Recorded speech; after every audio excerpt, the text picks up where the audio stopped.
Hello, today I am going to discuss about the very basic principle of diode. I will not go into very detail about the diode.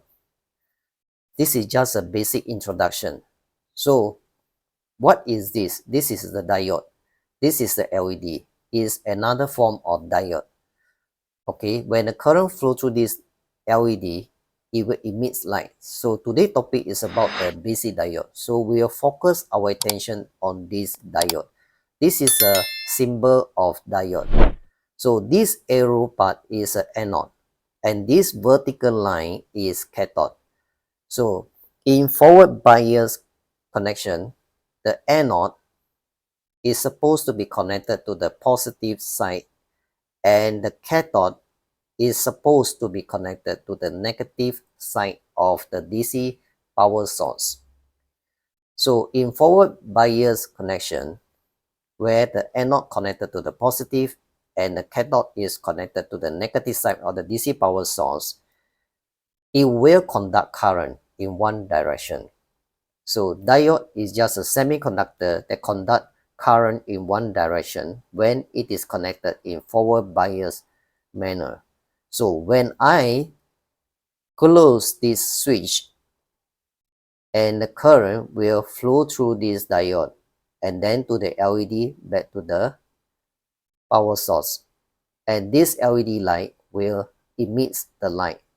Okay, let's demo. Okay, you can see when I close the switch, what happened is the current will flow through this circuit and the LED will emit the light. Now the question is, what if I connect this diode in reverse direction?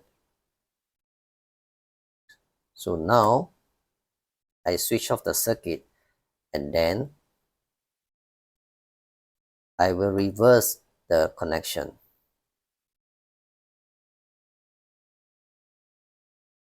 Okay, now I close the circuit and see what will happen.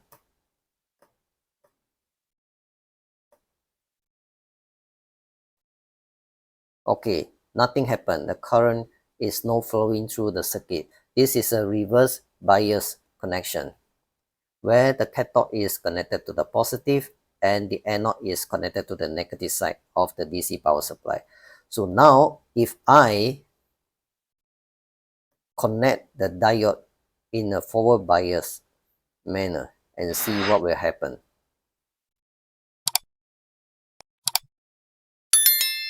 And then the current able to flow through the circuit. So that's it. Thanks.